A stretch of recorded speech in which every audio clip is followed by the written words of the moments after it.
In a debate about the biblical justification for separating families at the border, CNN host Ana Cabrera asked two religious leaders what they make of the defense of the White House used for the immigrants on the border.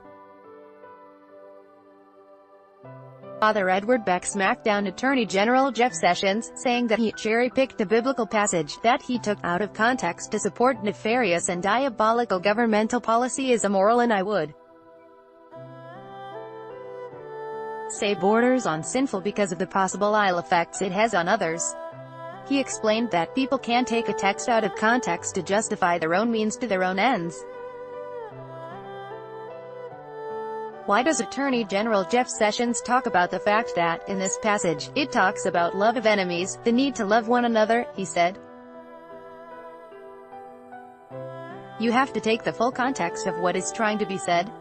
I think it's wrong to use the wrongly, Rev. Daryl C.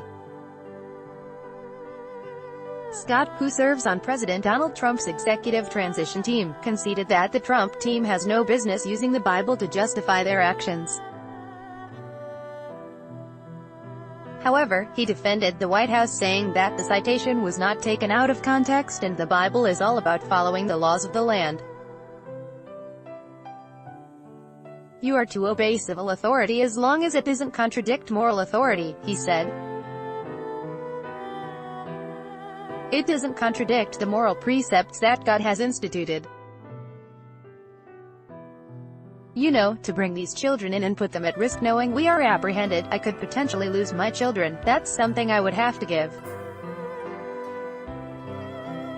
careful consideration to. It's breaking the law, pure and simple. Do you really think that St. Paul is defending the Roman Empire with this text? Father Beck asked. Do you believe that St. Paul, who is prisoned by the Romans, would be defending that? For Sarah Sanders to say that following the Bible and the law is biblical, also disobeying the law is, there is far more precedent for that in the Bible, Rev. Scott attempted to justify his claim, saying, Jesus never tried to lead an insurrection against Rome, and neither Jesus nor St. Paul endorsed or encouraged civil disobedience. He was crucified because he was considered a threat to the Roman Empire, Father Beck broke in. After Rev.